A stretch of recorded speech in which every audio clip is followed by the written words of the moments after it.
मेरे पति तो छोड़े थे 2020 में। और घटना शादी तो मेरी अरेंज मैरिज होती है। और घर परिवार से पूरा रीति रिवाज से होता है, बहुत धूमधाम से होता है। और उन्होंने मुझे छोड़े हुए हो गया 2020 में ही छोड़ा 5 मुझे। साल हो गया। जी जी, 5 साल हो गया। और सरिया ये थी कि मतलब वो कमा के सबसे ज्यादा कारण ये था कि मेरा बच्चा बीमार था, बाबू मेरा। और वो उसी दरमियान मुझे छोड़ के चले गए, तो मुझे बहुत दर्द हुआ, बहुत चोट हुआ, बहुत सारे चीज को लेके मैं बहुत डिप्रेशन में थी। बहुत एहसास हुआ कि आदमी रहना ही बेकार है। तो मैं यही सब पे बहुत सोच करके बहुत ज्यादा इमोशनल हो गई। मैं कहाँ तक किसके आगे भीख मांगती रहती, और किससे मैं चोरी छिप के किसी से बात भी नहीं कर सकती। नहीं, अगर मैं किसी से, मेरे पास 2 बच्चे भी हैं, अगर हम किसी से बात भी करते हैं, किसी से अटैच में भी होती जी, पहले उन्हीं के तो बच्चे। नहीं, अगर मुंह लगता तो बेटा 7 साल का हो गया है, दोनों बेटा मेरे 7 साल के हैं, जुड़ुए हैं।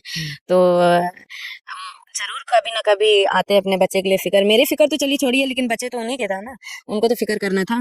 लेकिन कभी नहीं उनको फिक्र हुआ, ना ही वो कभी इस चीज को लेके उठाए कि ये मेरे बच्चे हैं, हमें दे दो और हम आपको रखेंगे, नहीं रखेंगे, कभी कुछ भी नहीं वो बोले। अभी मैं तो, मुझे 4 साल, चौथा साल चल रहा है। चौथा साल चल रहा है जी तो जी, बहुत। कहते हैं हम सच कहते हैं, कोई बात छिपाते नहीं है। ये बात, मेरी बात सच है, बट कड़वा भले लगता होगा। लोगों को कड़वा लगता है। हाँ, कड़वा पिछले लगता। इंटरव्यू में आपने जो जो हाँ, बोला था आपको बहुत गालियां पड़ी थी कुछ एक्ट्रेस द्वारा। हाँ, बहुत एक्ट्रेस द्वारा, मतलब एक्टर भी थे, यूट्यूबर, बहुत सारे लोग, मैंने पढ़ा भी, मैंने भी देखा, मैंने भी कमेंट किया है। और वो लोग बहुत सारे ऐसे ऐसे बोले हैं। लेकिन देखिए, सच सच का साथ भगवान भी देते हैं, है ना। उनका उनका काम भले थोड़ा लेट होगा, लेकिन सच का सामना भगवान भी साथ देते हैं। और झूठ कब तक चलेगा, आप बताइए। एक झूठ बोलने के पीछे आप 100 झूठ बोलेंगे, कब तक बोलेंगे? किसी ना किसी दिन आपका पर्दाफाश तो होगा ही होगा।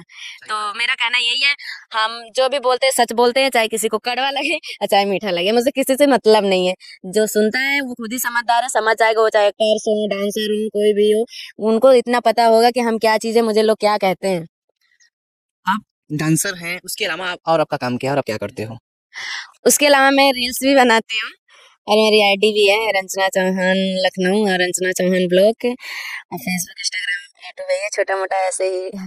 अब लेकिन आप लोग का प्यार दुलार मिल रहा, बहुत अच्छा लगा।